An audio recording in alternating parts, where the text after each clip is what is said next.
Yo, yo, yo. What is up? Oh, man. It's May, yo. It's May. It's also flipping Monday. It's Monday. And it's May.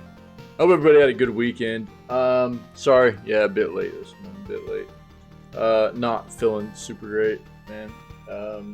Springtime's kind of jacking me up a little bit, man. I've been dealing with a lot of headaches and stuff like that. But, yeah. So, running a bit behind. I apologize. But we're here, man. I think we're just going to do the news today. I've got an appointment this afternoon anyway, so it wasn't going to be a super long day, but I'm just going to go ahead and take the day to try and rest up a little bit. I've been feeling kind of beat. I've got some other stuff I need to work on, and I don't know, man. I've had a headache, kind of like just that I haven't really been able to get rid of, man. Yeah, I know. I don't like taking days off, but that's probably what I'll do. I'll probably just do the news today, and then we'll get back into the groove of normal schedule tomorrow. I have a dentist appointment this afternoon, anyways, and so I wasn't gonna be able to go like super long, but I don't know. That's what we'll do. Let's do the news, and then we'll plan on being back to the normal schedule tomorrow. Oh no, it's cool, man. I'll be all right, man. I'm not like, I'm not super beat up or anything. It's just I feel the need to have a bit of rest. So that's what we'll do. What's up, Mithril? What's up, Kayla? What's up, Wick? Yo, yeah, dude, cracking, bro. That flipping Boston game last night. Yeah, I know, man. I know that. Yeah, I appreciate that. Look, dude, everybody in this community is super understanding about that stuff too, and I appreciate that. And I know that too. I know that. I mean, yeah, it's just one of those things. I mean, I love doing this, man. So it's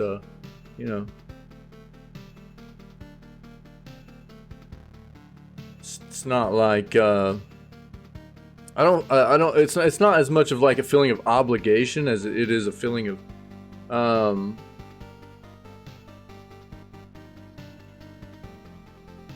just loving what I do. I feel privileged to be able to do this every day, spend this time with you guys, immerse myself in the world of video games, which is the world that I love. So that's what it's about. That's why that's why I don't like taking time off or missing time or having short streams or anything like that. Dude, you know what? It's funny too, because at the end of the season, I was saying, it's these teams that like cruise through the season and they just slaughter everybody, and they have these. I mean, dude, this is best regular season I think we've ever seen, right? Across almost most statistics. I think it's like win percentage and everything too, right? I don't know. I need to take a look at it now, but it's up there. It's like one of the greatest regular seasons of all time. And I was talking about that. Like, you'll see this happen, and it's not just hockey, it's a lot of sports, where you'll see these teams that have just amazing regular seasons. And then playoff time comes, and they can't even get through the first round, and it's like, it's really wild how that works. Oh, it would definitely broke some records, but I think it might be like the best regular season we've ever seen in hockey. The thing is, there's some things to take into consideration, because hockey hasn't always had seasons this long, things of that nature. You know what I mean? So there are some things to take into consideration. There's been some amazing regular season records and stuff like that, but so we're like 82 game seasons, stuff like that, right? So we do 82 game seasons right now, I think, but before that there were like 80 game seasons, and then there were like 70 something game seasons before that. So it's a weird thing taking seasons now and comparing them to seasons past, and how good some of the regular seasons were in hockey's history, whenever you can't really determine some of those teams and whether or not they would have been able to live up to the same thing the Bruins have done, because the Bruins play more games, right? So I don't know, but it's definitely it was a season for the ages, man. It was incredible. Yeah, I hated watching it because I don't like Boston. I hated watching it. It was terrible, man. It was like they couldn't be beat almost. You know, well, they have 12 losses the entire season. It's something incredibly crazy like that. And then, dude, I thought they had a lock on the game last night, and then for Carolina to grab it, dude, with a minute left in the game, I couldn't believe it. It was just so wild, you know. Yeah, exactly, Kayla. Absolutely. You know, absolutely. Yep. No doubt about it. Yeah. So,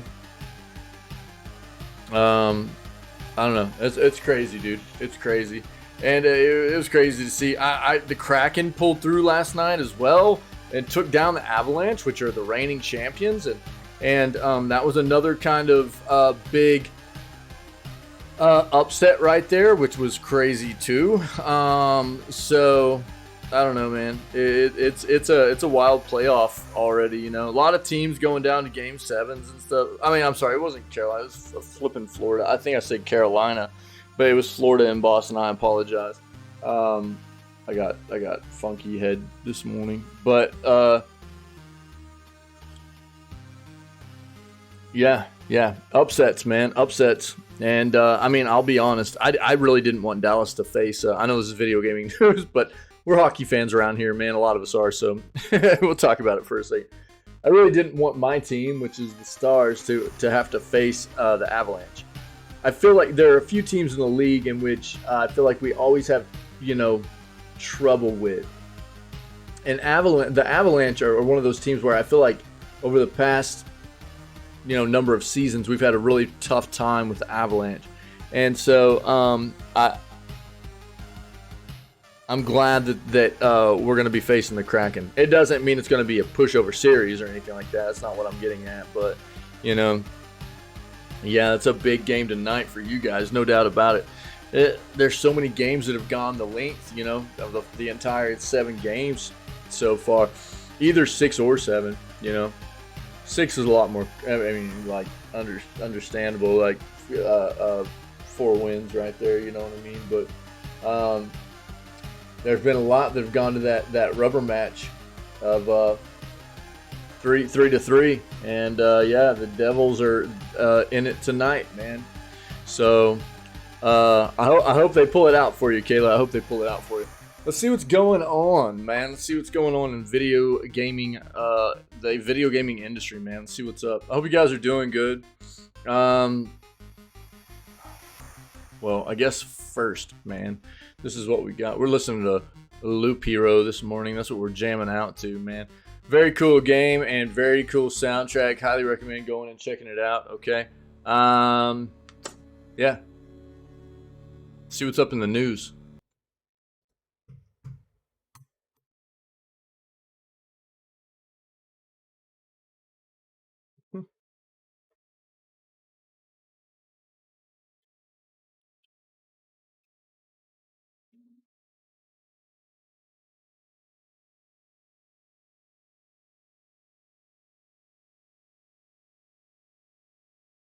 How can a website put a title like this?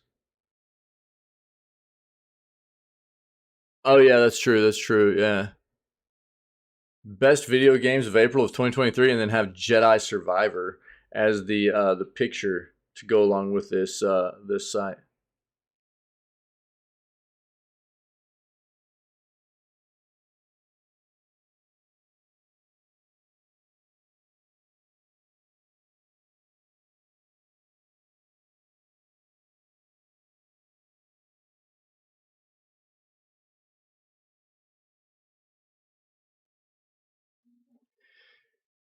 I don't know, man. Popular Bethesda game free to download for 1 day. We'll take a look at what that is. Yo, appropriate emote for rando mode to start out the day there. That salt. The industry's got me pretty salty right now. So much grossness, dude. all over the place. All right. Another 10-year deal by Microsoft as well. Take a look at that.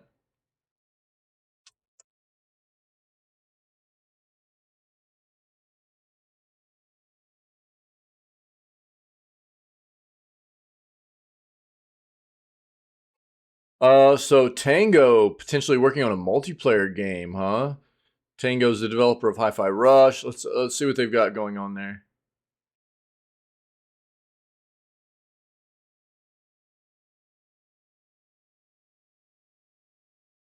Star Wars games get big discounts on the Switch. Look,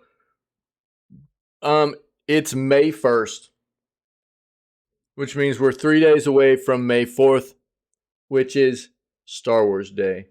May the 4th be with you, right? So May 4th is Star Wars Day. And so there are a lot of sales running right now for Star Wars across the board, everything.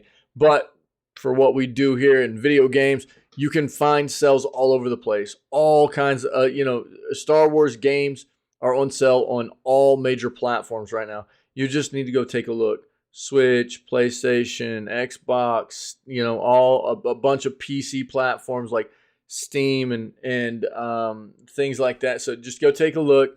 Most places are going to have some kind of sale either now or very soon on Star Wars games. So if you're interested, go take a look. We've already hit on some of them. I'm not going to dive into any more of it. That's what you need to know. We've hit on this too.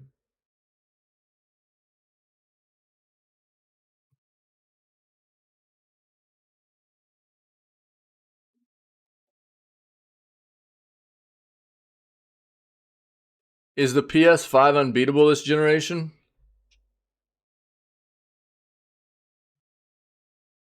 No, because PC wins.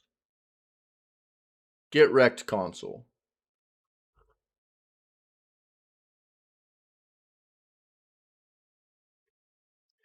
Funny enough, I was looking into we were having a conversation yesterday about like the PS4, and I didn't actually know um whether or not a lot of the games that came out on the PS4 were locked at 30 frames. And I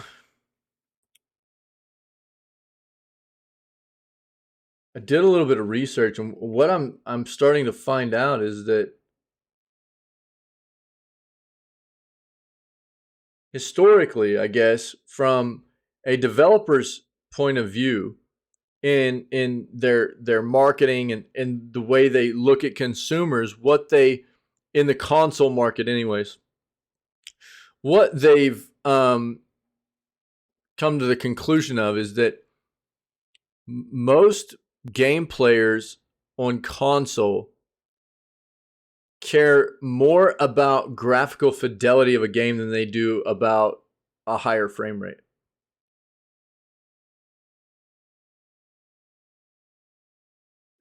So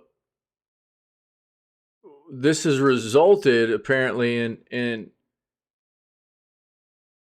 games, nice Mithril, and developers making games that they just took a stance of trying to get the highest resolution out of the game at you know whatever frame rate they could get. It didn't really matter about what the frame rate was, if it was high or low or whatever. It was about the resolution. And so apparently from like the Xbox, like, because obviously PS4 and Xbox One, I mean, at that generation, I mean, that was hardware in those consoles that could absolutely be pushing at least 60 frames on stuff. But quite often, apparently, they didn't. And it was, I guess, because the developers are under the impression that most console gamers just don't care about frames.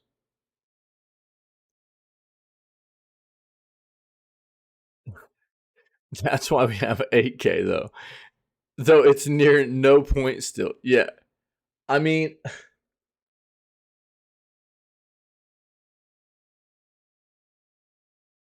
it's surprising to me because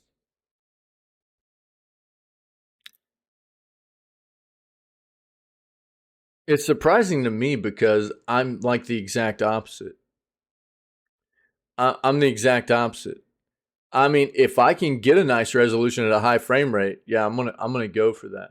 But if I can't, I'm gonna go for the frame rate over the resolution, you know? And I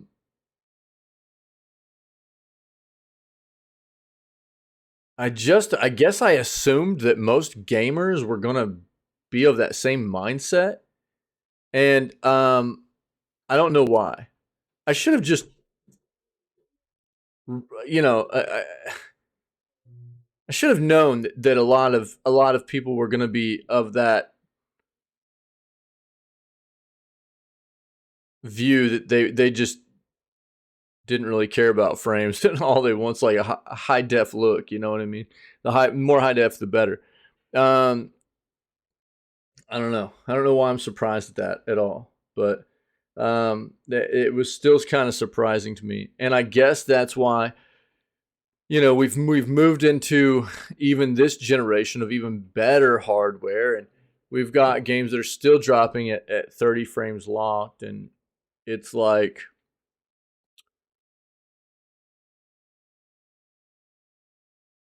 that's crazy. I mean, ultimately, I don't see why there's not just options for whichever way you want it. You know, if you can't have high frames at a high resolution, then you should have options to get it which one way or the other. High resolution at lower frames, or higher frames at lower resolution, whatever you prefer. I mean, there should be video options nowadays. I mean, we're far enough along in the gaming development technology evolution and stuff like that. Well, I mean, this is the thing though, Mithril. I mean, you look at the specs of like an Xbox Series S or X, even the S, but especially the Xbox Series X, and you look like you look at a PS5. The hardware in those are really good, dude. That's really, really respectable hardware. It's not like these platforms can't push those options, you know? It's not like they can't push those options out in those platforms. They're just not doing it. And that's what I think is wild to me. We talk about we keep seeing these articles come up. It's like these games have um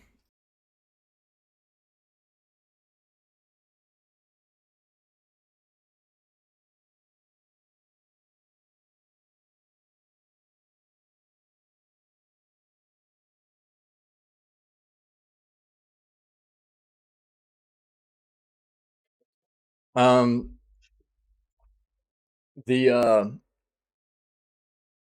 the budget that these games are getting. Oh no. I'm good. I'm good, dude. I'm good. I just had to talk to the wife real quick. Um the budgets, these insane budgets for these games, and it's not like the hardware in these consoles can't handle the capabilities to be optimized to run the games one way or another. They're just not incorporating it. You know what I mean? They're just not incorporating it. That's what's kind of blowing my mind. That's just my face, bro. That's just my face, man. I can't help that.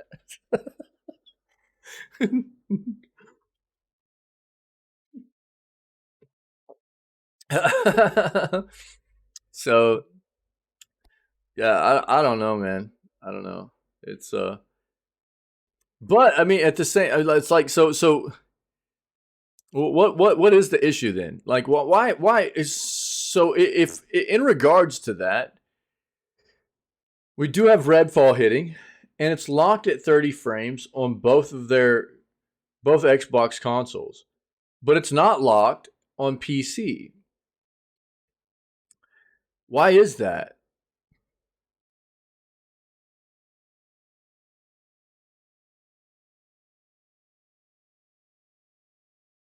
They just didn't feel the need to optimize it before release for the same kind of options on console. I don't understand. Like what I just wish that like developers in this kind of situation would be more transparent, you know? Like communicate with us. They're getting heavily criticized about this, but I have yet to see that, Arcane come out and go, this is why this is happening, right? Um, there's so much speculation and so much controversy surrounding it. Is it a big deal? Isn't it a big deal? And people talking about it all the time. But I mean, we've heard nothing from Arcane about why it's locked at 30 frames on Xbox on release and why it's not locked at 30 frames on PC on release. Which is kind of weird, if you ask me. I mean, I would assume it has something to do with the difference between, developing games for the different platforms, but I don't know, man. It just seems odd. But no, PS5's not the, I don't know. Whatever. I'm just kind of trolling, but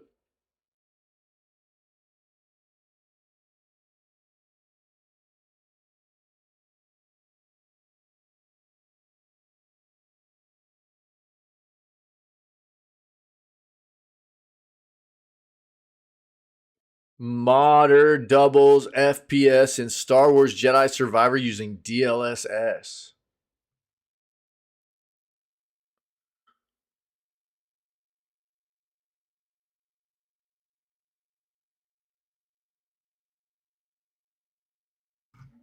Here's the thing. These are those weird situations where this is probably going to work for some people and then not for other people, you know? But I'll pull it up just in case it could help some people.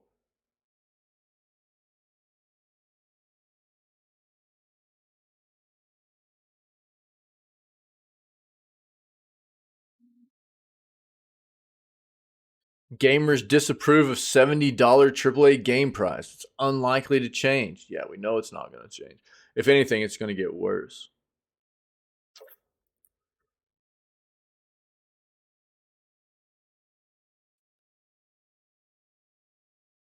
We already know how this goes. It didn't need to increase because they were already getting their money out of us in other ways, right? As well as the fact that why are we paying more money for AAA games on release when most AAA devs can't even release a decent game anymore? Not all. There's some decent ones still, but I mean, it's always like a big mystery whether or not we're going to get a game that's playable, you know?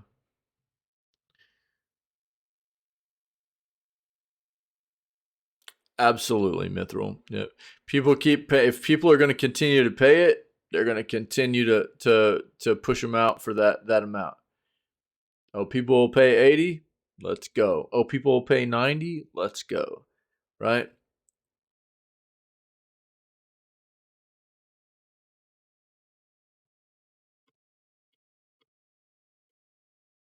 We've already talked about that.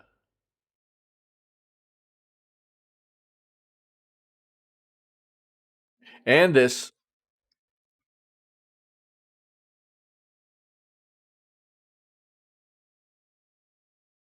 What's up, buddy? I'm good, man. I'm good. How are you? What's up, dude? I'm tired. I'm just tired this morning. Classic PS1 games, just $2.50. Sniak is in the house, everybody.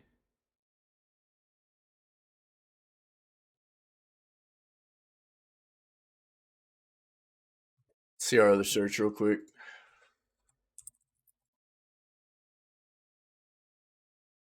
I'm not really sick. I'm just kind of beat up, dude. I just feel I've had a headache for a little bit now, like days.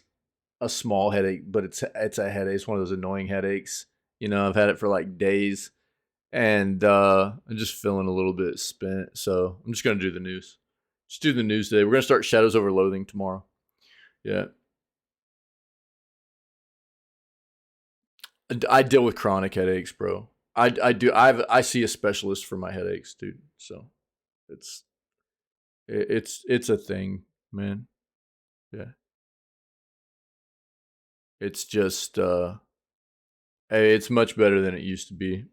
So it got to the point where I was dealing with migraines all the time. Like back whenever I first started streaming, man, if you go back and take a look at my old streams, look at how unhealthy I looked just in my streams. Some of those streams you can see how unhealthy I looked. I looked really, really bad.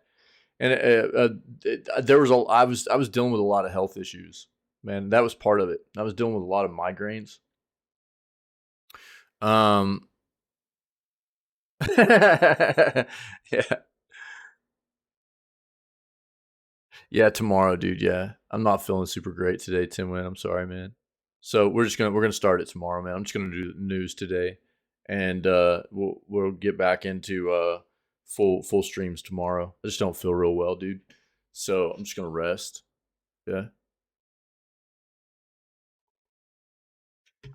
But shout out to Tinwin, dude. Tinwin actually gifted us Shadows Over Loathing. I'm excited to play it, man. I'm excited to play it. I was planning on it. I didn't sleep well, dude. I've had a headache for like 4 days, man. And it's not the norm. It's a season change thing, I think, is what it is right now. I didn't used to deal with headaches very much when I was younger, but I ended up hitting a situation where I started having a lot of headaches, and then they started turning into migraines. I actually got diagnosed with migraines, and I've been working for a while now with some specialists, and we've gotten it managed, right? But man, quite often whenever seasons change, especially like from like winter to spring, pollen starts coming out, dude. It really jacks me up, dude. And I'll still deal with like minor headaches and stuff, but it's like they'll just persist sometimes, and it's really hard for me to get rid of them. Even though like I take my meds, I take even allergy medication and stuff like that, and it kind of feels like what's going on right now. So it's just got me kind of beat up, dude. Yeah, yeah, yeah. Shadow's gonna be a good time, dude. And again, that's a big shout out to Tinwin. I mean, Tinwin gifted it, and I'm excited to play it. And I thought I was gonna start it today, but I just don't have it in me, man. I just need to do the news and try to rest up. I am sorry.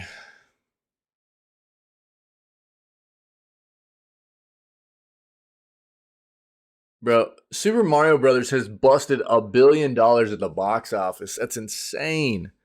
It's insane. Oh, dude, psych. Wait, what? Maybe you can enjoy the pain from Boston fans? Yeah. Dude, I thought they had it in the bag last night, psych. I thought they had that in the bag, dude. And I wasn't watching the game, but I was like keeping up with the game cast, like the live updates on like a sports website. And dude, I was like watching the last half of the third period of it, and I was like, man, this sucks. I was like, the Bruins are gonna move on, dude. I was gonna be really upset about that. And and then I saw him tie it. I saw Florida tie that up, dude. Tie that up at a minute left, and I was like, oh my god, there's no way. And then to win it too, dude, you talk about flipping an upset. Like if there was any team that didn't make it to at least like the Stanley Cup Finals this year, it was going to be a huge disappointment, dude. It was Boston. You know, it was Boston. That flipping that season they had was historic. It was one for the ages, dude. And to get knocked out in the first series, brutal. Brutal, man.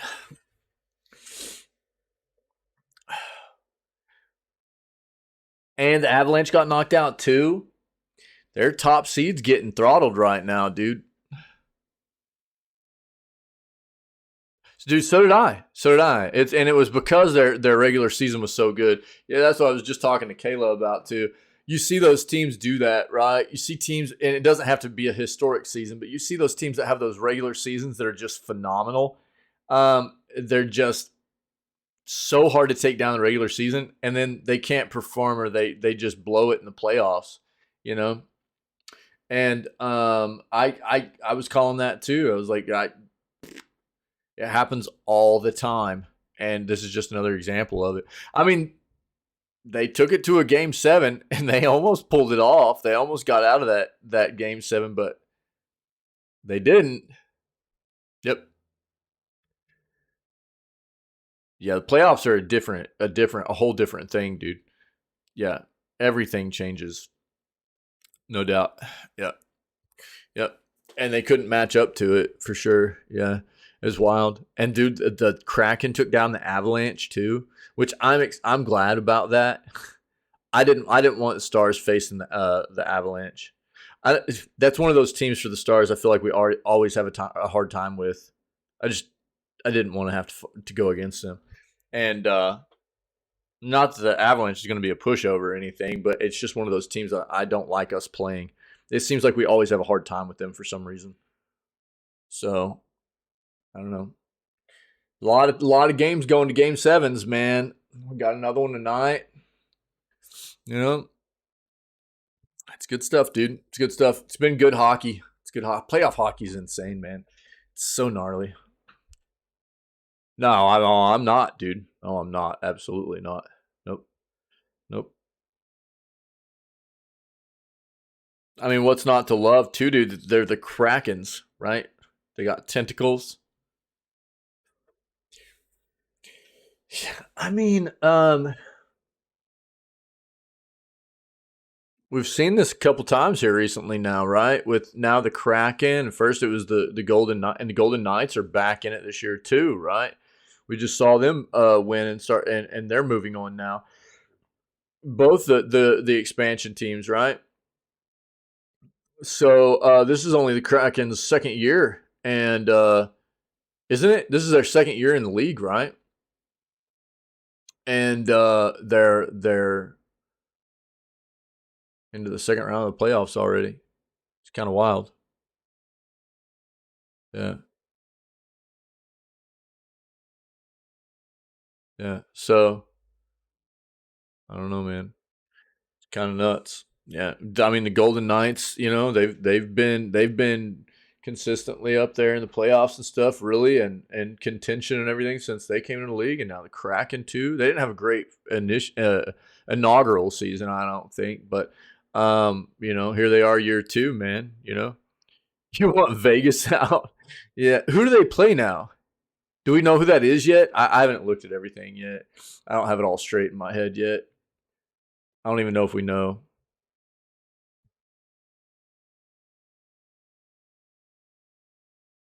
The doc tells Star Wars Jedi Survivor complainers to get a life.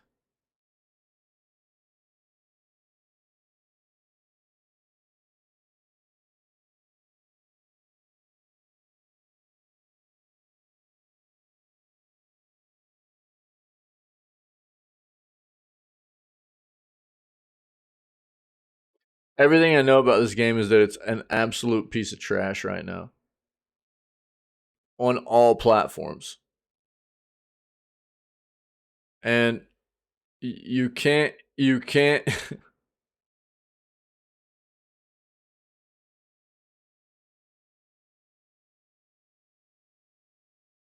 I mean, look, here's the situation though. You're talking about somebody that's like pretty wealthy, right? Some wealthy individual. The doc's pretty wealthy, yeah. Um, and apparently, what the doc fails to understand here is that for most gamers, cost is an issue.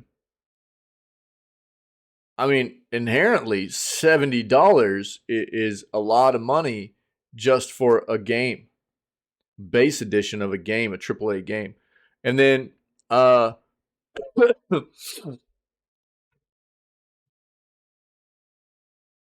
then it's like we're constantly getting bombarded with these terrible releases that You can barely play if you can play at all, and people feel cheated. People feel cheated. They feel stolen from, and it's a plague on the industry right now. I can start listing off games. I've done it day after day after day, dude. I feel like a broken record right now, but it's not. It's not stopping. It seems like it's getting worse. Uh, 100 for the base there. Um, yeah. Okay. So like Australian, you know what I mean. You're talking $100 for base game. U.S. dollar 70. You know, Canadian's going to be higher than that too. Whatever the case may be, whatever the standard rate was, 60 used to be right for U.S. and now it's 70. The doc's going to tell people to get a life, go get a life, and quit crying about games not being good on release. Ultimately, dude, what this is what this boils down to is we have businesses, companies that are once again putting big time money into marketing for these games, and are getting people hyped up about them, and then not following through with the product. The product they're releasing is subpar at best. At best, subpar. And people feel cheated. They feel stolen from. And it's not acceptable. It's not acceptable. And maybe the doc just needs to shut up, you know? Maybe he needs to go worry about his NFTs and his stupid you know, his stupid game that will probably be a piece of trash when it comes out. How about that one? How about that, Doc?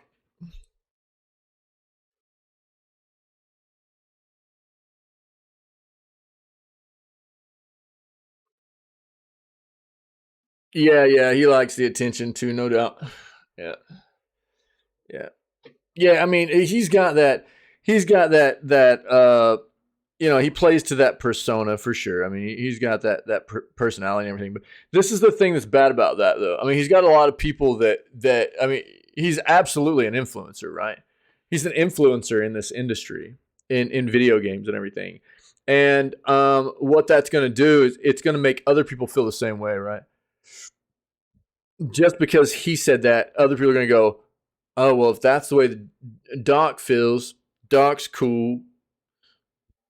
There, there are people that think that, and they're going to start saying the same thing when that sucks. It sucks. Um, and I agree with you, Mithril. Yeah, yeah, I get that, man. But I mean, I think you got to take a look at the the ramifications of what's going on here. You know, he presents himself as somebody who's really invested in like not just playing games but the game industry too, right? I mean, he's got his own development studio and everything, right? So I mean, what's this do, right? This just tells everybody that basically what the doc thinks is that it's okay for developers and businesses to push out games that perform like trash, and people should just buy it and shut up if it's a piece of crap. You shouldn't say anything about it. You know. So is that what is that what we can expect from Doc's game too? His first game coming out from his studio. He's just going to tell everybody to shut up, get a life when his game comes out and it's a piece of trash. It performs like crap, and people start talking crap about it. You know what I mean? It's like, come on, man. I agree, Syke. I agree, dude. I agree with that. I agree with that. But here's the thing, man. I also think that there's been a lot of really bad kind of precedent set up in the industry for a while now that people have just kind of been rolling along with too, and it's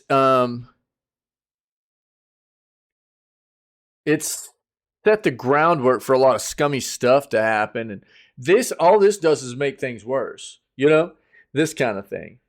All basically what it is like a big figure in the gaming community going, well, people shouldn't complain about this. Yeah.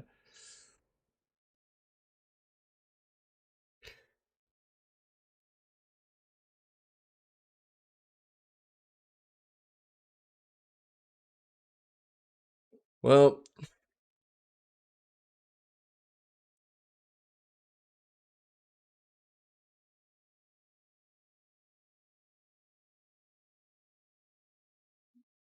I mean, I get tired. I get tired of complaining about it, but you know,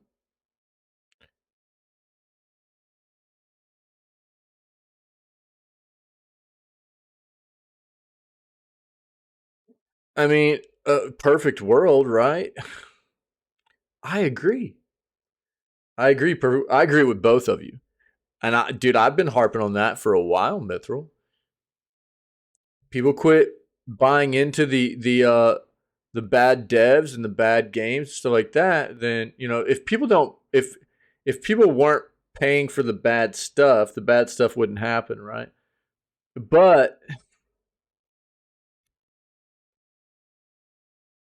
and I think that's where my voicing my opinions and stuff comes in all the time, because I trying to raise awareness of that kind of thing, right?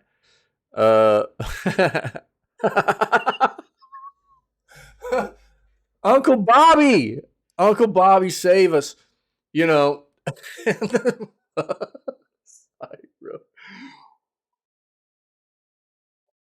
and I mean, yeah, and Psych. I mean, yeah, perfect world, right? Perfect world. I think the thing is, it just seems like we're just riddled with it, man. You know, it's I mean, thank God for indie devs, bro. And again, I mean, who was it the other day? I think it might have been Fair that was like, dude, what?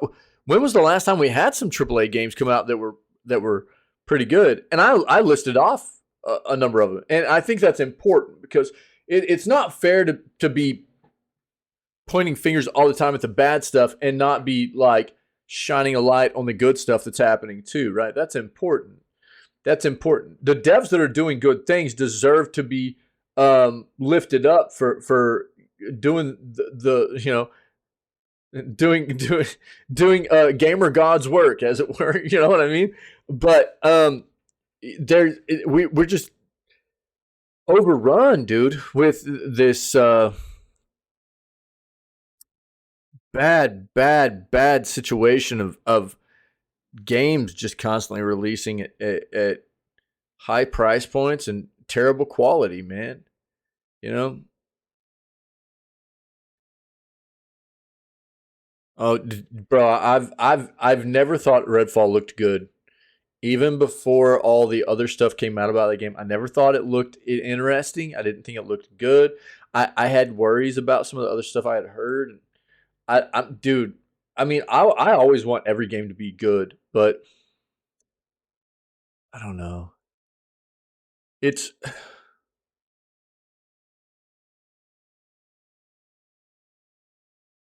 I honestly don't expect Redfall to do much. I just don't. I really don't. Um, I think it'll do okay. I think it'll do okay, but really interesting. I mean, I'm just kind of dumbfounded as to how we're getting these articles coming out now where apparently we're finding that the budget the budget for some of the top AAA games is breaking $1 billion nowadays. So if the top AAA games is breaking $1 billion, you would think that, and we know that a game like Forspoken was over $1 million, then these moderately hyped AAA games have got to be half a billion, right? I expect nothing, and I'm still let down. Yeah, bro. Yeah, yeah. The thing that's the thing that I'm really kind of just like, how is this happening with half a bill? You take if we're talking average, the average AAA game is sitting at, we'll say even like, you know, say 300 million. Average AAA game nowadays, 300 million as a budget, right? Uh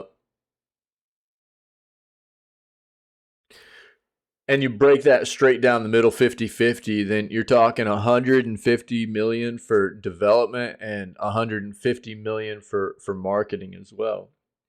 And that's a lot of money. It's a lot of money. And for games to just still be popping out constantly at just a terrible, terrible, terrible performance, you know, I don't understand how they're missing the mark. How are they doing such a bad job at creating these games and then going, all right, just push it, you know? It just feels really, really bad. So I don't know. I think this is a really bad take. I think it's a really bad look for somebody like Doc, who, again, I know this like might be a play on his personality and stuff, but as somebody who's supposed to be very, very into the development side of things, to just show like blatant disregard for a developer pushing out a piece of trash, that's not a good look, dude.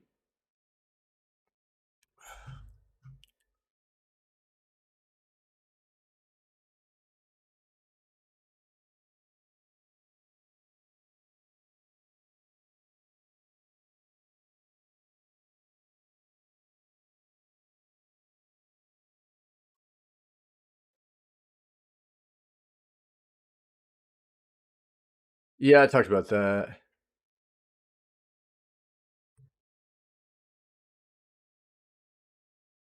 Maybe. Maybe. I'll be honest. That doesn't seem like the kind of thing. I mean, maybe he's just like trying to go against the grain there. But again, it doesn't seem like something that was very well thought through for a take for somebody that's invested in the video game development side of things.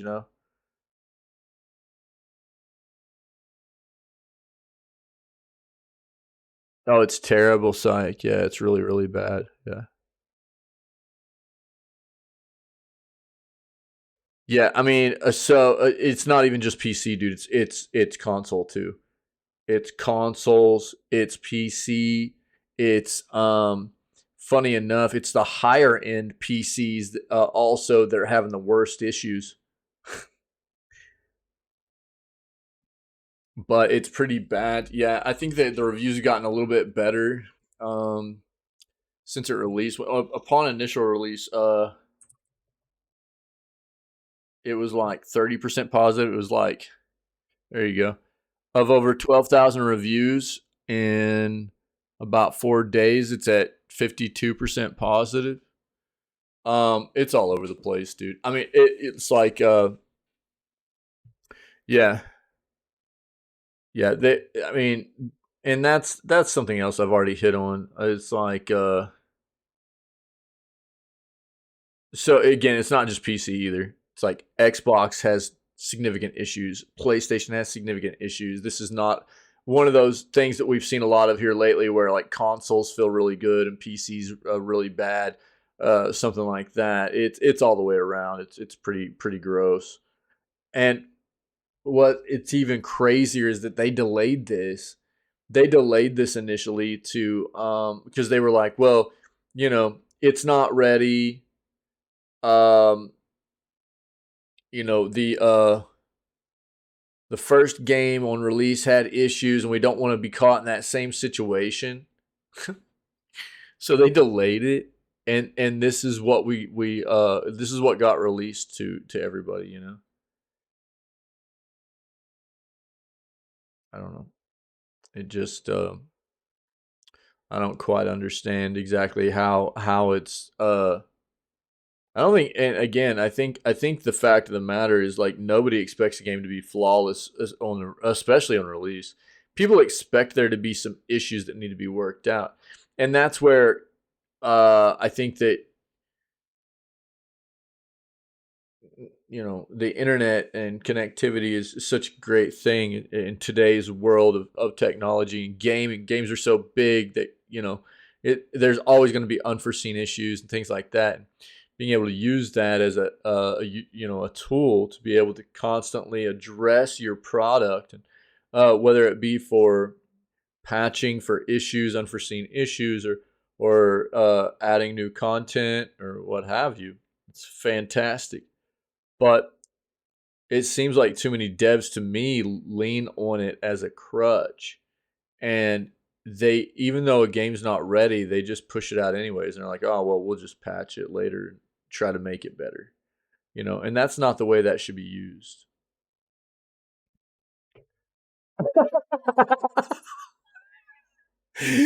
Maybe, dude, maybe. Yeah, but yeah, it's just busted across all platforms, dude. Yeah, it's pretty gross. Yeah, put that there. Star Citizen. Who is that plays Star Citizen in our community?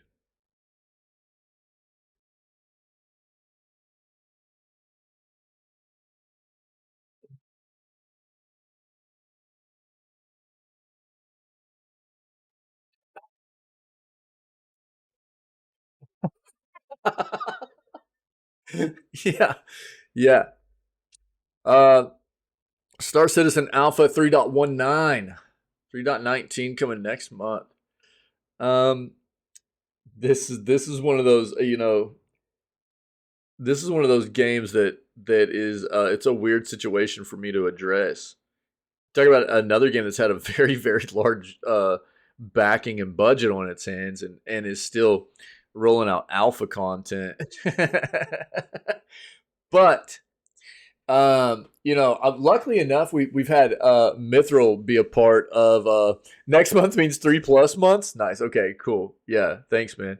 Mithril's been a part of the community for a good chunk now, man, for a while now, and I haven't had anybody, friend or community wise, that had been part of Star Citizen ever, really.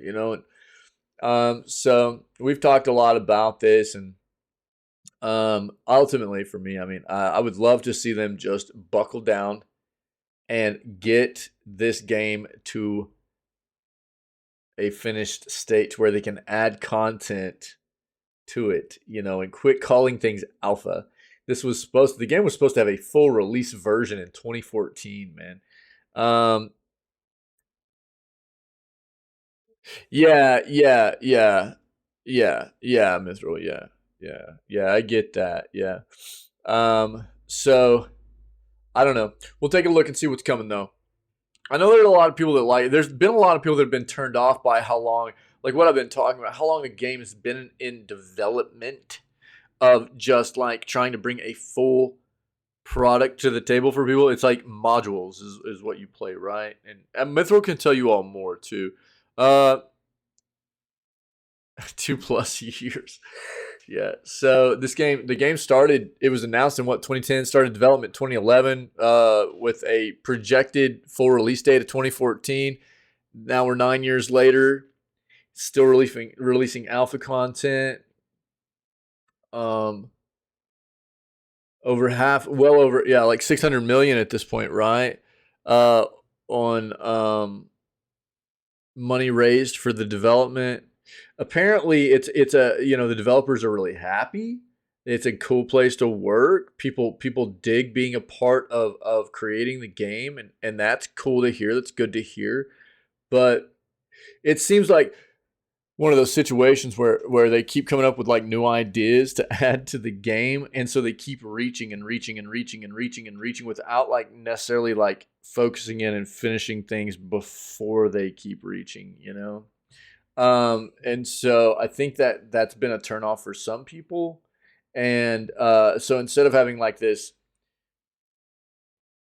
fleshed out full game that you can play, there's like these modules or like different pieces of the game that are like kind of finished that they let you go play, but they don't necessarily like tie in. Is that kind of what I am I getting that right, Mithril?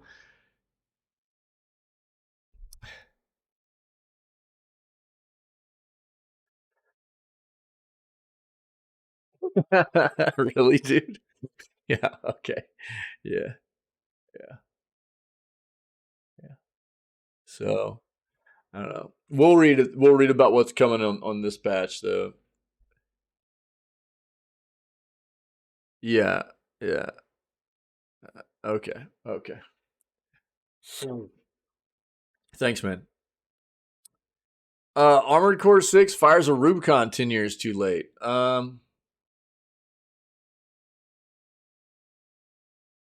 What? Why? I don't think so. We'll read this and see what they're saying here, but Amazon downsizing. It's like every single tech company is and has been with record profits too. Um, about what? Let me see.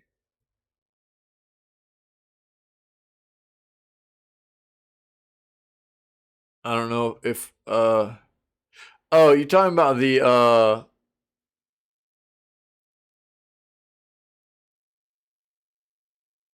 you talking about the premium edition with like the garage and all that stuff? We actually covered that in the news segment the other day. It was like the same day, I think. Is that what you're talking about? It's like $400 US. That might be what you're talking about. Yeah, yeah, yeah. It was kind of wild. Yeah, we covered that in the news segment that same day, I think. Because a new trailer got released, and then they announced the collector's edition. Or there are a few different editions, and there's like the collector's edition. It's got like this big crazy garage with like a mech and everything. It's like $400. Yeah, thanks for linking it, dude. I just forgot. I forgot to hit you up and say thanks. I'm sorry, man. Um, yeah, yeah, yeah. I mean, it's cool. But I'm sorry, I'm not gonna be dropping $400 on that. Personally, I don't know. You know, it's dope, but $400 dope. This is the thing too. I mean, you know what's gonna happen, right? Like those things are getting scalped, dude. That's the way all this stuff goes. Because it'll be limited quantities. They're gonna get scalped. They're gonna get, and then they're gonna jack up the price another like it would be like 600-700 bucks to get one of those. Yeah, it's very cool. It's very expensive too, dude. Australian, man, what would that be? It would already be like 600 or 700 bucks Australian, wouldn't it? If it's 400 US, it's got to be like 600 or 700 bucks Australian, dude. It's crazy. I mean, it's very cool, but it's a bit pricey for me, man. Scared to look? I don't blame you.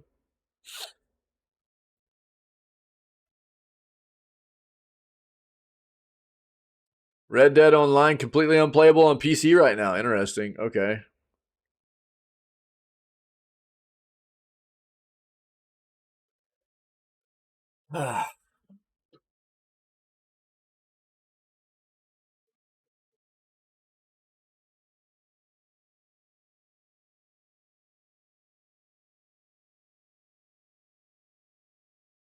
These game news articles are so hard to read. I just stay away from them. They're very, very difficult to read.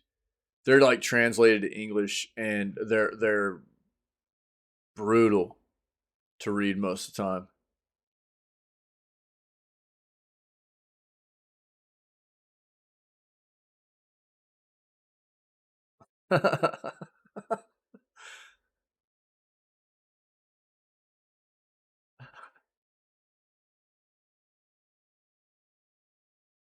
time. What does this even mean? Look at it. 9 hundo? Oh my god, dude! Just go buy a 4000 series GPU, dude. Yo,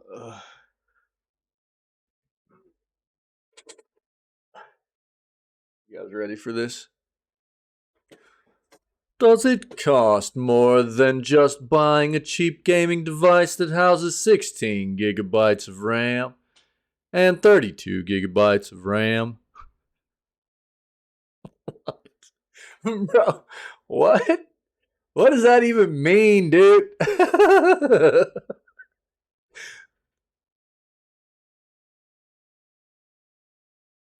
The mother of America exam. Blizzard takes over 18 players and Mad World mocks its launch. I'm telling you, dude, these game news articles. These game news articles are wildly like the way they're translated. It just I can't even decipher exactly like what the point is they're trying to make in these articles. Sometimes it seems like there's probably some decent information in there, but I don't know what I'm trying to pull out of them. It's like it's really wild. I don't know. Let's just stick with what we got, dude. Red Dead Online is completely unplayable on PC right now. Is there any hope for a peaceful Red Dead Online experience? The once promising Red Dead Online, the online component of Red Dead Redemption 2, appears to have been left to fend for itself after the developer, Rockstar, seemingly abandoned the game months ago. This game got abandoned a long time ago, let's be honest.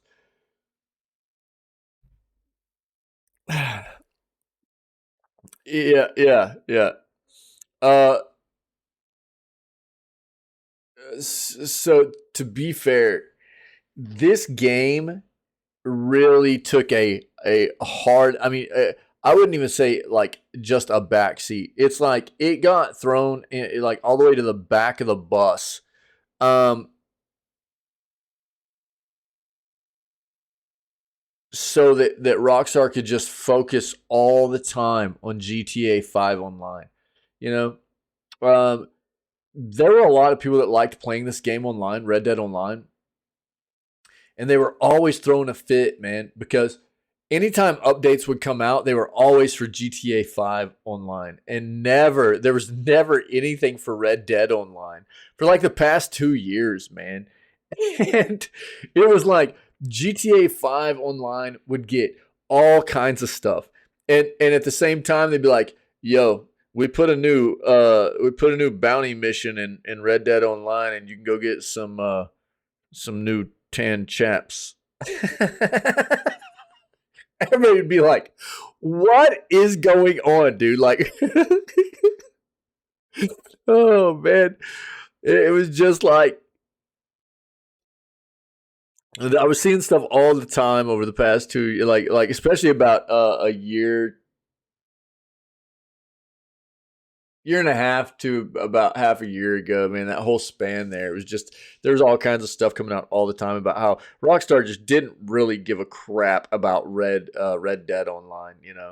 It was really wild. They haven't really cared about the online version of this game for a long time. Um, for players who do not frequent the game, they may be shocked to discover that hackers have all but taken over. However, for some, this unfortunate development may not come as a surprise.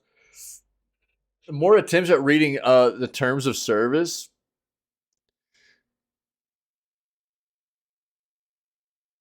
Wait, are you being for reals?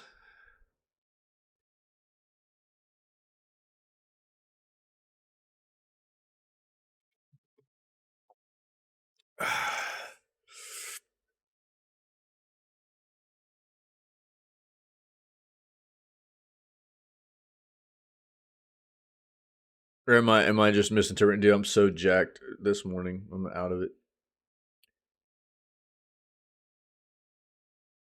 Oh, I haven't tried reading like the entire thing. You mean like Twitch TOS? Is that what you're talking about?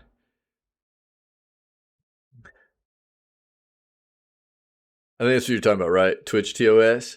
I've read like specific sections and things like that. But like the whole thing, any TO, oh yeah, any TOS, yeah, it's brutal. Like any terms of service are really really bad. Usually with games, yeah, too, yeah, games are really rough. Yeah, no doubt. Yeah.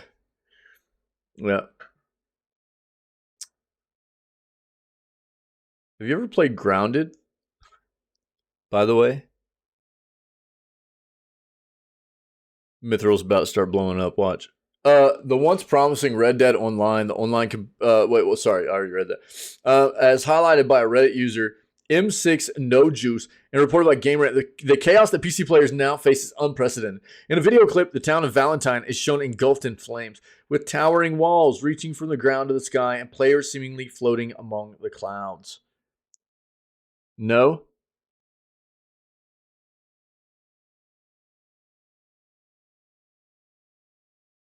We might be playing that coming up pretty soon on weekends.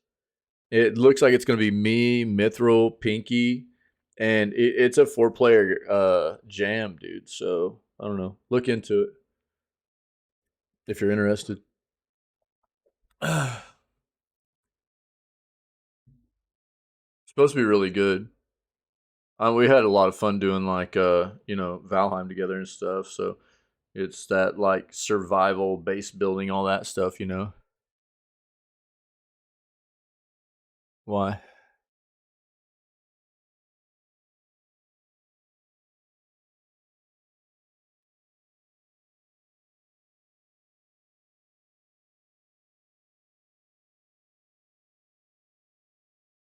Oh yeah, Mithril. Yeah.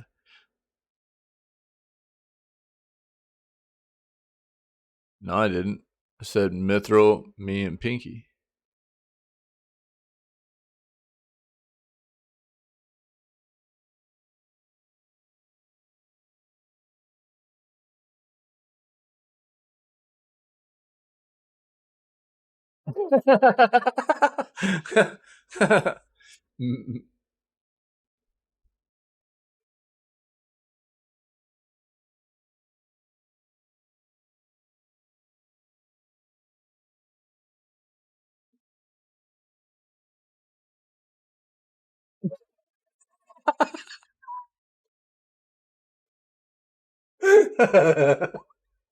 Yeah, dude. Yeah. I mean, I wouldn't have asked if it was a 4-player game and we already had 4. I wouldn't have brought it up. Yeah. Trust me. Yeah. Yeah. No, I just figured, we had a lot of fun playing Valheim together, and this has got that kind of RPG base building adventure survival kind of thing to it, So I didn't know. Look into it, see what you think. It's supposed to be a really good game. And we're probably gonna start playing it before too long. So I'll let you know. But look into it if you're interested in playing. So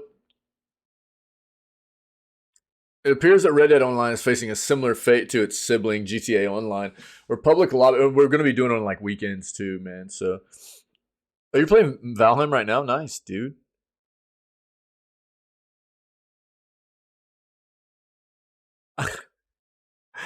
Yeah. So to be fair, I had a lot of fun playing Valheim Builder. Right. Yeah. We all did Valheim together, Mithril. Yeah. Yeah. We all did Valheim together. We did it last year. Towards the end of last year. Man, we did yeah, play it cool, dude. How many hours did we put into Valheim?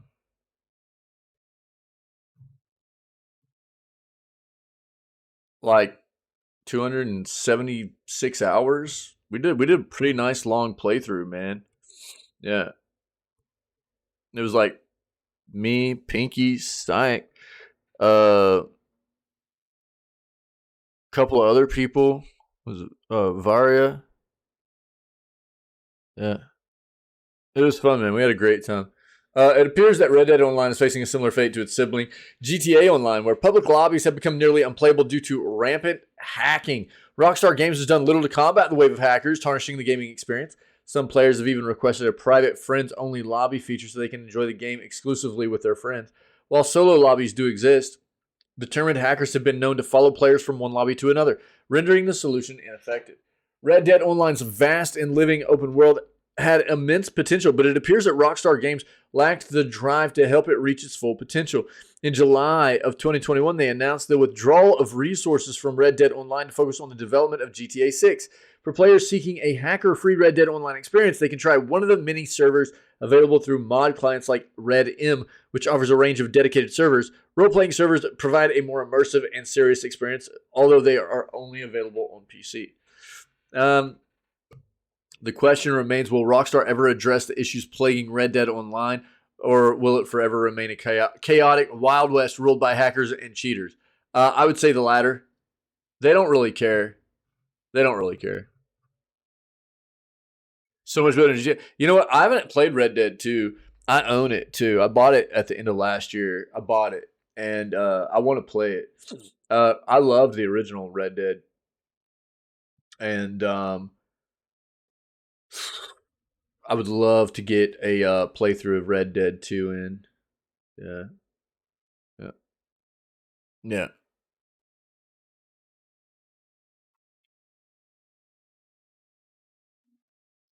Yeah. Yeah. Yeah, I mean, I'm kind of the same way, Mithril. I think, the Red Dead universe and world appeals to me more than GTA does. It does sound pretty Red Dead, doesn't it? Yeah. Again, Rockstar hasn't cared about that online world for a long time, so I'm not surprised. Classic PS1 game is just $2.50. On the PlayStation Store, Oddworld Abe's Odyssey. Nice.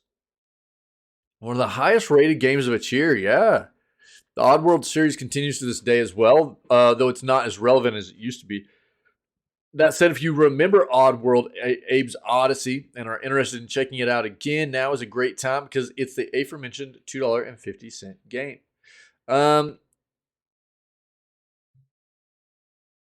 Here you go. Take a look.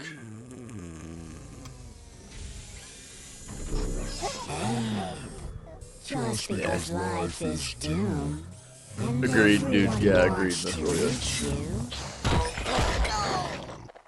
There's no hope. Bro, the old PlayStation games. Within, it's time to confess. Nice. Nice. The deal is only available until May 11th. Once May 12th arrives, the 50% discount will expire. The game will return to its normal price point. For $2.50, you get a game that is roughly 12 to 14 hours long. However, it's a PS1 game playable on modern machines through emulation. In other words, it's 12 to 14 hours of content that may feel dated to some. If you don't mind some PS1 era jank, though, there's also tons of nostalgia to experience. There you go.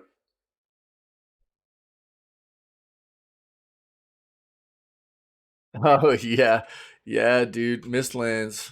Yeah, I've heard the content's been pretty good. I mean, no specifics because I don't want to be spoiled either. But I've heard people have enjoyed it so far,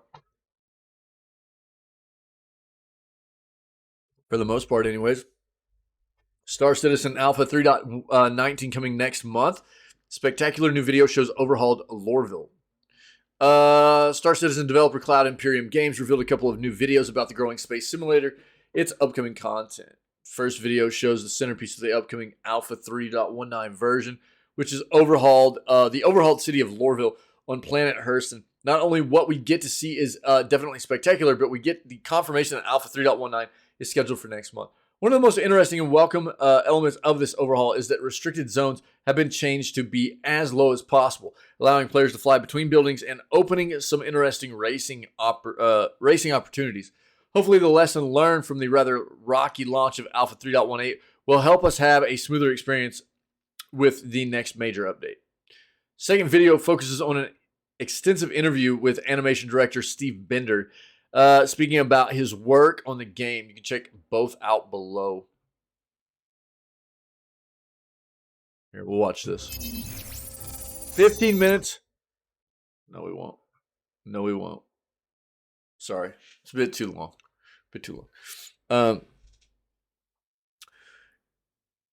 In the meanwhile, I'll link these though. You guys can take a look yourselves. In the meanwhile, Star Citizen's growing crowdfunding campaign continues to make progress, and the overall tally has recently passed $567 million pledged from backers. That's US. The number of registered users has also recently passed 4.5 million. Albeit not all of them are paying, since many registered accounts to access the popular free fly events that provide a chance to test the game without pledging any money. According to the latest information that creative director Chris Roberts himself shared in October of last year, 1.7 million players are actually paying customers. Of course, that number is a few months old, so it's probably higher now. Yeah.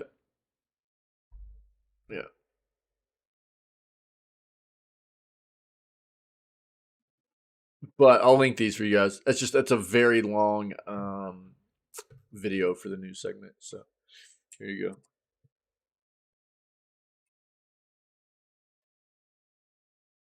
Broke 600 mil now. Yeah, I figured. Yeah, since you put that earlier. Armored Core 6 Fires of Rubicon. 10 years too late. From the team that brought Elden Ring from software to over 20 million people, now comes an entirely new but old game that has nothing to do with the company's previous Soul titles. From Software's Armored Core 6 Fires of Rubicon sounds like it could be a good or even great game, but is there room for it in today's market? People love mech games, by the way. I am one of them. Armored Core Sci-Fi series currently consists of 5 main titles, multiple expansions, and several spin-offs across PS1, PS2, PSP, Xbox 360, and PS3. Franchise was born in 1997 on PlayStation, was created by From Software, a video game development company based in Japan. If you've been living under a rock, From Software. You know, big news though, really, a whole new star system coming this year. Fire pirate system. Oh, okay, cool. Nice. All right, Mithril. Cool. Thanks, man. While they tried their hand at various games in the past, FromSoft, as people usually call them, are most famous for their ultra hardcore titles like Demon Souls, Dark Souls, Bloodborne, Sekiro, Shadows Die Twice, and of course Elden Ring. So Soulsborne games, right? To make a long story short, Armored Core is a third-person shooter where you play with mechs in a post-apocalyptic world. After the catastrophe hit, powerful warmongering companies manage to survive underground as they conduct their business. They offer missions to the brave and willing players who dare venture into the wasteland. Upon successful completion, rewards are bestowed upon the mech warrior, usually money that the player can use to upgrade their mech. From the looks of it, Armored Core 6 won't be much different than its predecessors. Here lies its possible make it or break it type of problem. During the PS1 and PS2 eras, online gaming was something you mostly heard or read about in magazines. Back then, the internet was less widespread, less powerful, and far less reliable than today's Ethernet or LAN connection. Best multiplayer experience was locally through a split screen or via the almighty LAN connection, provided you were a tech whiz. In other words, single player games were your leading choice back then because you just popped in the CD and it worked. It might seem crazy if you're a hardcore gamer under 20 now, but games didn't need a 67.8 gigabyte day one patch as a requirement to function. Cough, cough. The Last of Us and Star Wars Jedi Survivor PC ports. Cough, cough. Yeah.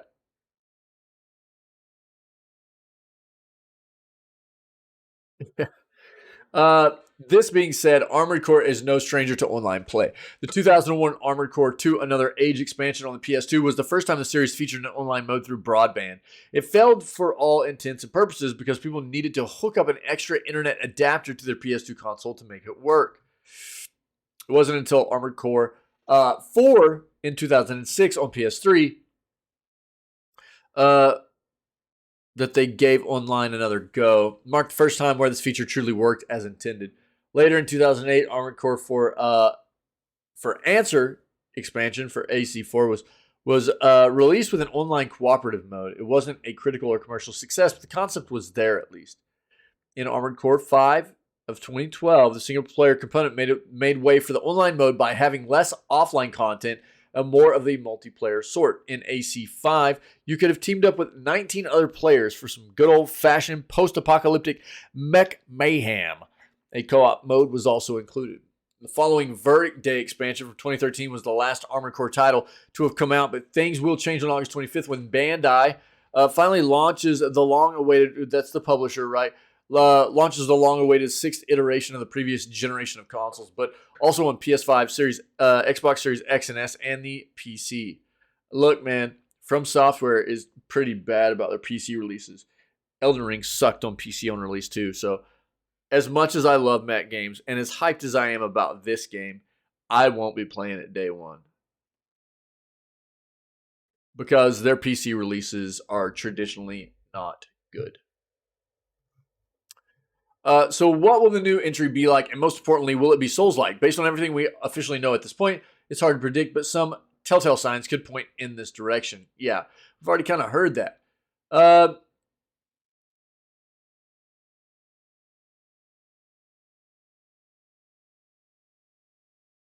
A lot of designers from the Souls games on this. We also know that players control their mech in a very Souls-like manner.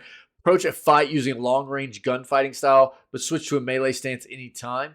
Dev said it has expansive environments that will deliver an incredible sense of scale. Sounds a lot like Elden Ring. This is excellent news for fans because we know exactly what that means.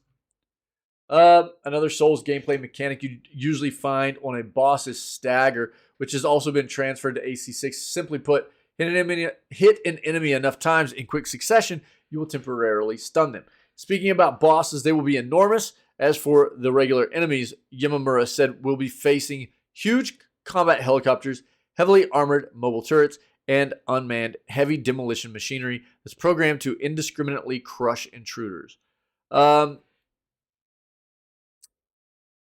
to FromSoft, the difficulty won't be a walk in the park, which is par for course from them, and terrific news for Souls fans. At the end of the day, the game's unforgiving difficulty draws players in and pushes them forward. To keep up the pace, you'll have to upgrade your mech, which could point towards some RPG-style experience. Yes, but the devs didn't mention anything RPG-related, like classes or builds. Might be looking at a regular single-player progression system. As far as the multiplayer mode is concerned, AC6 will have a dedicated PvP mode like the Dark Souls arena-style combat, but that doesn't sound appetizing when compared to the Modern Warfare and Fortnites of the world. Now, taking everything FromSoft shared with us at this point, Armored Core 6 seems like a grand entry into a niche that faded long ago from the scenery. Technically speaking, everything about AC6 sounds good, if not great. The graphics could be better, but it's a cross-gen title to maximize sales. So I understand why they chose this route. At the same time, as a hardcore gamer, I have only one question left to ask. If it turns out that the $70 old-school third-person mech shooter won't have a mainstream-like multiplayer mode, does it have a snowball's chance to become a commercial success in a world where online free-to-play games like Fortnite reign supreme? We'll have our answer sometime after it launches on August 25th,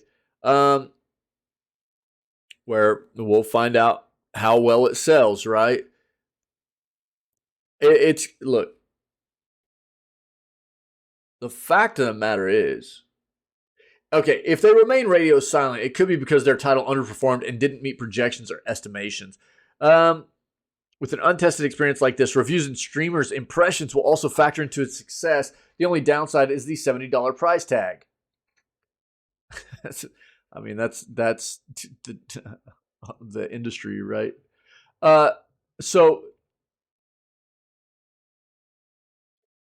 I would be really, really surprised if this game didn't initially do very well on release, because it's a FromSoft game.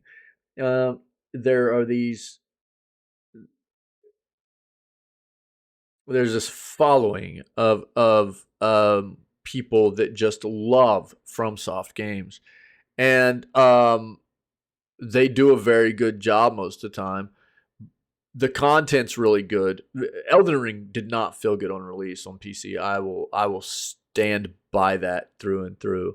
Apparently, it was much better on consoles, and it seemed very apparent to me that that game was actually made for console and ported to PC before release.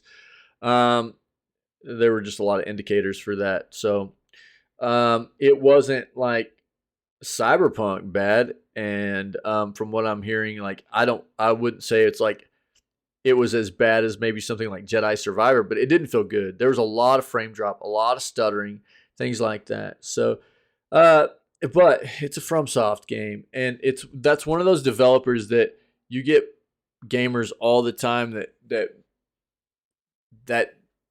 it, just anything that comes out, they're going to be all over it. And plus, it's a mech game, and so there are a lot of people that love mech games. And so I would be surprised if it didn't at least do really well initially.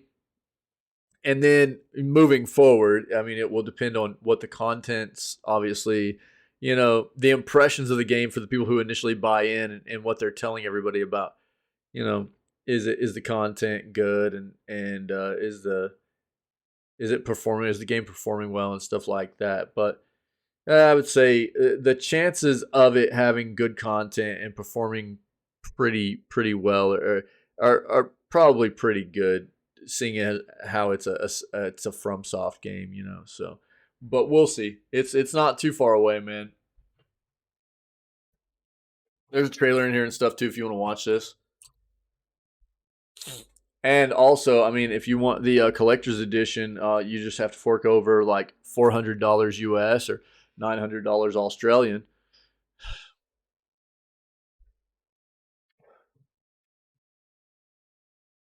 Convert that to you know, your region.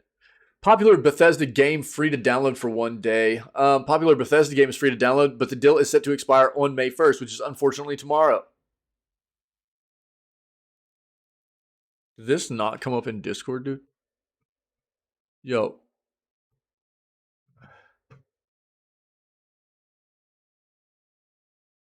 Why did my...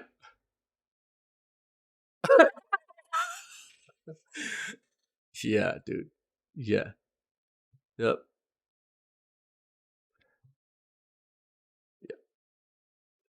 Yeah. I just don't want to pay for it. uh, There isn't much time left to take advantage of this deal, which comes the way of Amazon Prime Gaming. For console users, bad news: Amazon Prime Gaming only dishes out PC codes, and this one is courtesy of GOG. The game in question is available on consoles. There are only PC codes to claim them. Once claimed, though, the game is yours to keep play as much as you or as little as you want. It's 2014's Wolfenstein: The New Order, first-person shooter for Machine Games, 7th mainline installment in the larger Wolfenstein series. Most people are familiar with this game. I don't even know if it's still going to be available. If for 1 day. Weird. Usually Prime Gaming offerings are like a month-long thing. They're not like a really short 1 day offering like this, but I'll link it for you guys. I mean,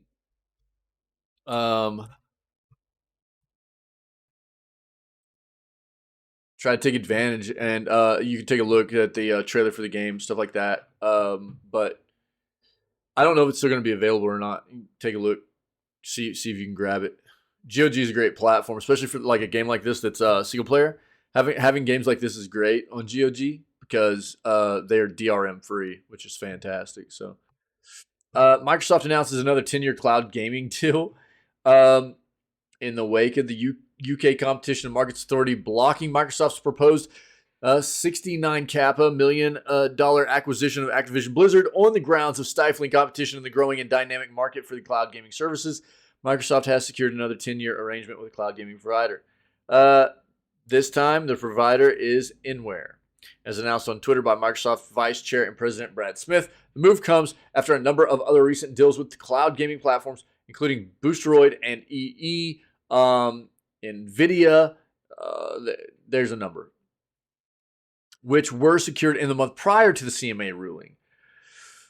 Microsoft and European cloud gaming platform Inware have signed a 10-year agreement to stream PC games built with by Xbox on its platform, as well as Activision Blizzard titles after the acquisition closes. As long as that actually happens, which I do think it will. There have been some nice big roadblocks so far. Reads the announcement. While it's still early in the emerging cloud segment in gaming, this new partnership, combined with our other recent commitments, will make more popular games available on more cloud gaming streaming services than there are today. Though cloud gaming sector is far from a popular form of accessing and playing video games, major cloud gaming failures, like Google Stadia, are a clear indicator of audience interest. There's every possibility the technology will become far more utilized in the next 5 to 10 years. Yeah, I would agree with that. Yeah. It's in a really weird state right now where it's like you can see how it's like it's being certain companies have been successful with it so far, but there are other companies that haven't. It's like on the I don't know. It's on the cusp of really turning into something I think really viable in the gaming industry, I would say. As a segment to take off. The thing about the cloud gaming sphere is like, I mean, obviously, you have to have connectivity, right? If you don't have connectivity, then it doesn't work. So, and obviously, I mean, that's like the more connectivity people have, and it's a great thing for getting people access to a lot I mean, it's just like subscription services, the same thing, getting access to a lot of different titles. And but the cloud sphere is also, getting that gaming on the go, and it's just another option for people to be able to dive into games consistently, no matter where you are. But it requires that connectivity, right? We saw a lot of like mobile hardware come about, like mobile gaming devices that were being developed and touted as like devices that were supposed to be competing with the Steam Deck. But the Steam Deck it's not a cloud device. Steam Deck's an actual PC, handheld PC gaming device, whereas these cloud devices were very niche, just for the cloud gaming stuff. And that's it's like I can see it kind of tilting over to where people are really starting to like maybe entertain the idea of buying into it more. But I don't know that we're like totally there yet, That's certainly a scenario that UK's CMA sees as a possibility, and one that it's looking to protect. Microsoft has long expressed its desire for its games platform to be widespread and not tied to any one device. Cloud streaming technology has gradually rolled out. Xbox cloud streaming technology has gradually rolled out over the last few years to devices such as mobile phones, tablets, and smart TVs. It's also accessible on Xbox consoles and PC. Whether these newer arrangements are enough to appease the UK CMA is yet to be seen. Yeah, they're appealing this decision right now, and so at the same time, they're like trying to get new 10-year deals pushed out. And I know I've seen some articles, and I think a lot of people go, "Well, what's the point in them buying this company if all they're doing is dishing out 10-year deals? Like, it's not going to do anything for them." It really will. Obviously, long term, it's still going to be very, very lucrative. But the big thing that all these companies are after is Call of Duty, right? I mean, that's the big unique, diamond here that everybody's after.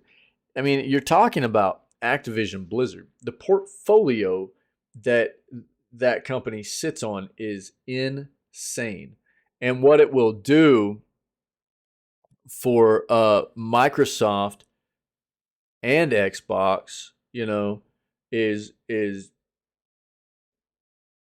really, I mean, it's just kind of limitless. But with what they're trying to do with setting up like a mobile app store, I mean, you think about what Activision Blizzard has, in they acquired King, right? I think it's King. They're the ones that do like Candy Crush and all that stuff. So they've got a lot more of these like mobile games that they can start rolling out for this, their app store stuff they want to do, as well as like cloud gaming services, their Game Pass stuff, just all the even just the live service games are going to be getting off of Activision and Blizzard, for people to buy into. Even taking a look at all the games that Activision Blizzard have been sitting on for years and years that they haven't wanted to touch, that a lot of people would like to see in some form or fashion, whether it be a remaster, a remake, or just bring the series back to life. They've got a lot of that kind of stuff just sitting in the closet. So, I mean, basically, there's a ton of stuff going on here for Microsoft. Them dishing out these 10-year deals is whatever. This is still going to be a great thing for them. We'll keep track as it moves forward too. But this is basically they're just trying to get through this right now. UK is really the only ones that I think still have a problem with this. Heroes of the Storm, who knows, dude? I think there's a potential for anything to happen if Microsoft, you know, takes them over.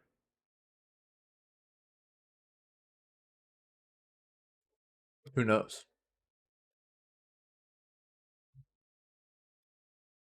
Hi-Fi Rush developer Tango Softworks, right? Uh, Possibly working on a multiplayer game. Hi-Fi Rush was one of the biggest surprises of 2023. It's my game of the year right now. It's amazing. Dropping on Xbox Game Pass the same day it was announced and receiving rave reviews from players. While the nature of the game's release was the biggest surprise, even the developer itself was unexpected. Hi-Fi Rush was developed by Tango Gameworks. Sorry, not Softworks, Gameworks. The studio previously known for horror games like The Evil Within and Ghostwire Tokyo. If you haven't played the Evil Within games, do yourself a favor. Those games are amazing. Now it seems the studio is once again doing something radically different, as rumors suggest Tango is working on its first multiplayer title.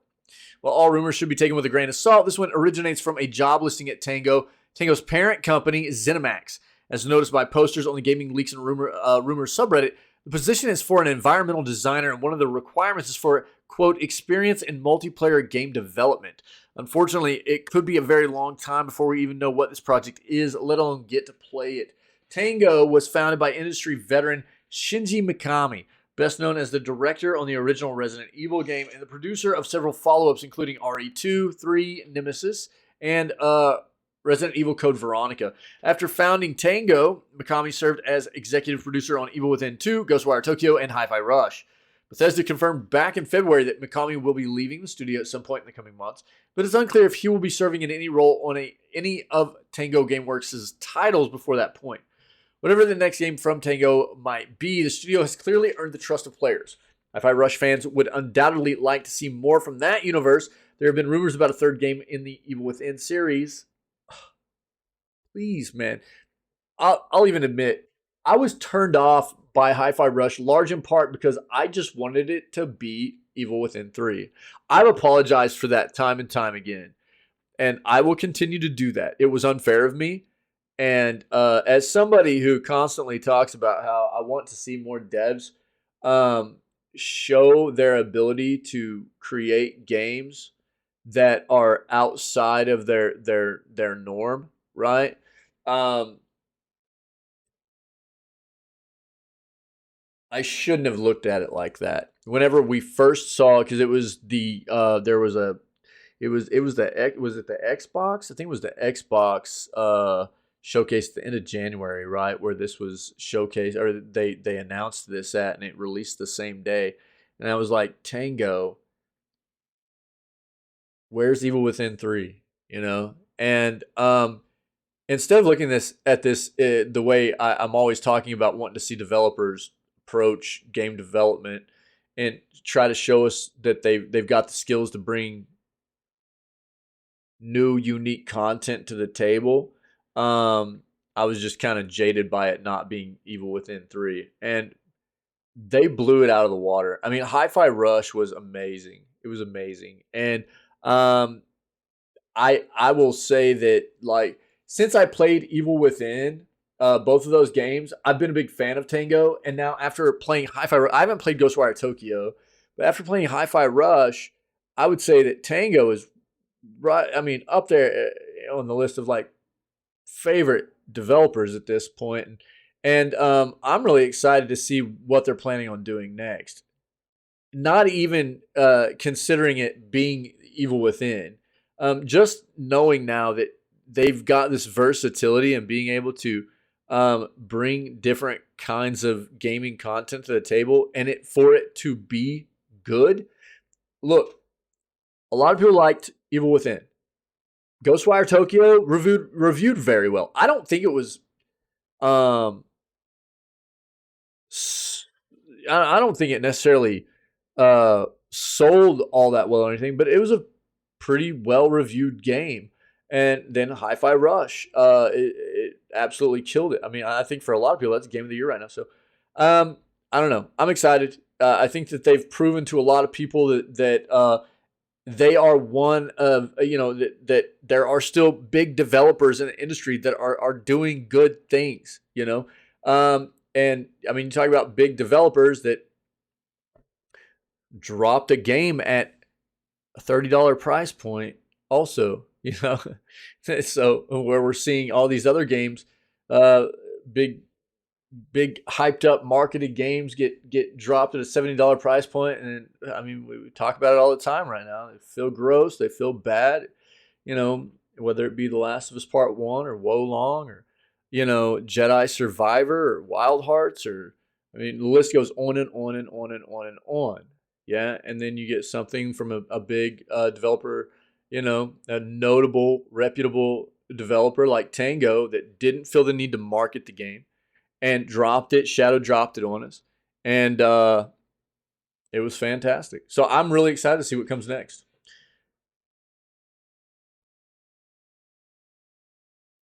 Next up, Evil Jedi Rush. So, Sith Rush?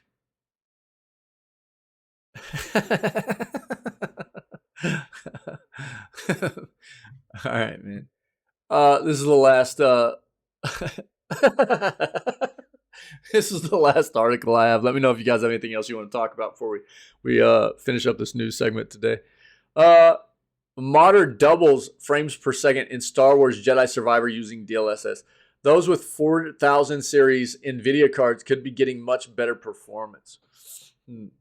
PC gamers have really been getting the rough end of the stick lately with lackluster ports and buggy releases. One of the I like that they separated this too. Thank you. So quite often people will use these words interchangeably. There's like a difference between like a game that gets ported to a platform and then a game that's actually developed and released specifically for a platform. Even though a lot of times developers will act like they're developing and releasing a game specifically for a platform, but you can tell all they did was port it over from a different version they had made for one of their the version of the game that was made for a different platform. One of the latest disappointments is Star Wars Jedi Survivor, which has been plagued by performance issues. It's not just a matter of older hardware struggling with a new game either, as even powerful PCs had trouble.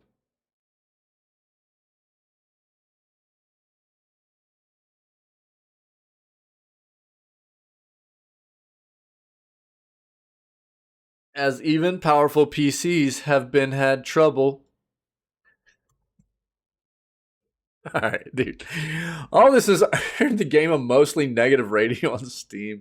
Over on YouTube, Pure Dark has uploaded a video showcasing a modded version of the game running at a much better frame rate. They've implemented a DLSS frame generation mod, which according to the video evidence, brought their game up from 45 to 90 actual frames per second. That's a marked improvement over what many are seeing, especially Steam's ticked off comment section. Pure Dark's modded solution is still far from perfect. It has visual artifacts and isn't fully featured when it comes to camera info. It's not currently available to the public. This is more experiment than anything else, though. Pure Dark says in a comment under the video, I had a breakthrough and am now trying to replace FSR2 with DLSS. That would make the image look much better. While the mod seems to do a decent job mimicking NVIDIA's DLSS 3, it's not the real deal, and it was never intended to be. However, for folks packing a 4000 series NVIDIA card and still having poor performance in Star Wars Jedi Survivor, it paints a frustrating picture. This mod, making such a huge improvement to the game's performance, heavily implies actual DLSS 3 support would make a huge difference. Of course, that would only benefit the owners of compatible cards, and as the upscaling tech only works with 4000 series, that's a small pool of owners. But it's a pool who paid a premium to have one of the best GPUs on the planet, and tend to expect better performance out of their games.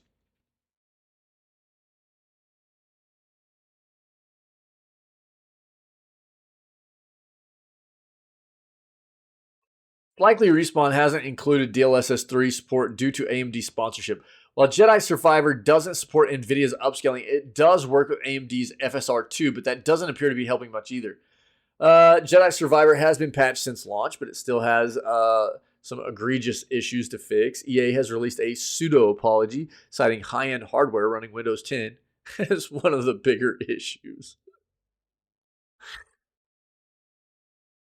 That's never really posed a problem before, and given the wide range of people on all sorts of hardware that are reporting problems, doesn't sound quite right. Thank you. Yeah, especially when a modded DLSS 3 implementation appears to make so much difference. Yeah. Yeah, I mean, are you surprised, dude? I'm not surprised. I figured it would too, but I'm not even surprised. So there's a couple of things to note here. First of all, let's just be really I mean, like honestly, so many devs, whenever they do things like this and they release games that are just trash, that never should have been released in states like this, it's quite often the modding community that comes through and fixes things. It's not the developer, really. It's a modding community that comes through and finds ways to fix things and get it running right. Which is another one of those things. Like, unfortunately, it's like it's like a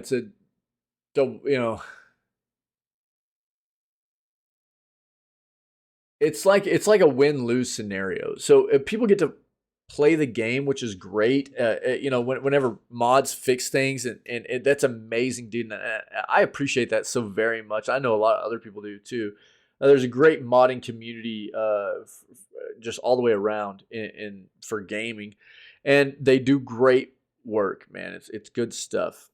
Unfortunately, what happens is I have seen all too often where devs go, "Oh well, modders fixed it, so we don't even need to touch it anymore,"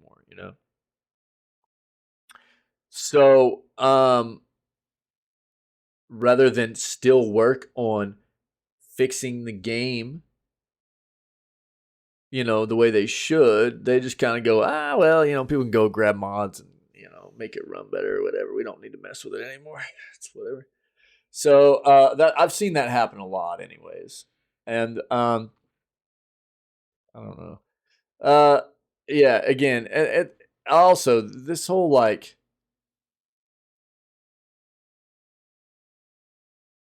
I'm really just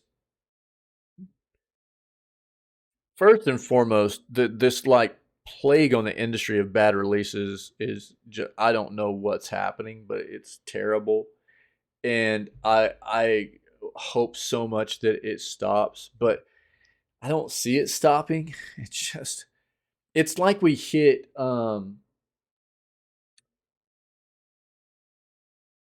and low points of it. It's like we'll hit peaks where it's just constant, and then we'll hit low points where it's like kind of sporadic. We'll get some here and there, but then it'll ramp up again, and we just get like terrible releases all the time. And it's the thing that is usually really mauling for me is that the developer slash publisher, whoever's behind the game, you never really get any kind of transparency from them on it. If they even make a statement, it's like projecting the problem onto something that doesn't make sense. instead of going, look, we screwed up. It's not like we've seen it sometimes. Sometimes they'll say that, like we screwed up. We shouldn't have released it. It wasn't ready. You don't hear that. You don't hear developers just owning up to, or what the real issue is. In the days, that we're in now with social media, everybody always out there and posting things, and they'll post apologies, but it always seems like they're just projecting the issue onto something that doesn't make sense, instead of really just telling us what happened. And to me, that's just really gross. Yeah, I mean, and again, it's not like there aren't devs out there that don't do a good job at communicating with their communities and stuff. Because like Mithral's talking about, there absolutely are, and I appreciate that very much. Whether it be pushing out roadmaps and communicating openly with their community about what they're bringing to the table, and what even the community would like to see in the game, and trying to implement those kinds of things, to actually owning mistakes or what have you. But it seems like a lot of these big AAA devs, whenever they do these real bad releases, they just kind of scapegoat it. You know what I mean? They try to push off the issue as being something that we all kind of know it's really not. And instead of just being like, we shouldn't have released it. Like, just instead of just owning it. And they never will. But to me, that's one of the more gross things about these situations is these companies, because that there's no way in my mind, the way I view this, there's no way that Respawn and EA didn't know that like Jedi Survivor was an absolute hot piece of garbage performance-wise. With all these issues on all the platforms, there's no way they didn't know. But it says Star Wars on it. And so they pushed it out because they knew it would still sell. Right? And like I was talking about before, they're like, we'll just patch it. We'll just patch it. We'll do the best we can to make it run well later on. Because it'll sell. It's disgusting, man. So, to all the devs out there that do good for us as a consumer and the lovers of games and their communities and stuff, thank you. But to the ones that suck and do this kind of crap, man, get wrecked. I mean, honestly, it won't stop until we quit buying into it, though. That we talk about that a lot. If they continue to make money doing this kind of scummy stuff, they'll continue doing the scummy stuff. That's just the way it goes. That's the Jam-a-lam, dude. we need to get like bonk them, dude. You know what I mean? Gotta bonk them. Yeah. Yo, hold on. Let me get us some nice Loop Hero vibes going on here real quick. There we go. Yeah, let's go. We jamming. Nice. Yo, you guys rock. Yeah, sorry. No gaming content today, so sorry for that. But I'm gonna rest up, get some other stuff taken care of, get my teeth cleaned. So hopefully they'll maybe be a little bit brighter, but let's be honest, they'll still be like mother of pearl. You know what I mean? You guys are amazing, man. I appreciate you. I hope that you had a great weekend. I hope your Monday's going well. And we'll start Shadows Over Loathing tomorrow. Big shout out to Tinwin for the gift there. We'll have a good time playing Shadows Over Loathing too. It's going to be a cool game. West of Loathing was really, really cool. And Shadows Over Loathing would be dope. So we'll play that, and then we'll play Metroid Prime Remastered before we hit Tears of the Kingdom, coming out here in less than 2 weeks now, man. Yeah, dude, yeah, absolutely. So it's good to see everybody. I hope you have a great rest of your day, and I can't wait to see you all tomorrow. If anybody's checking out this content, any of the clips from the video gaming news segments or playthroughs we've done, video gaming playthroughs, or just funny clips and stuff that have happened here in the channel, whether it be all that content is on both the Twitch channel and YouTube. So wherever you might be seeing it out, if you're enjoying it, then come hang out with us, man. We go live at 6 a.m. CST every single day. We got a cool community of people here, and I don't know, we'd like to have more cool people come hang out and be a part of what we do. So other than that, you guys just stay healthy, stay safe, be kind to one another, and I'll catch you all tomorrow. Cool. Thanks, guys. Appreciate you. I'm out of here.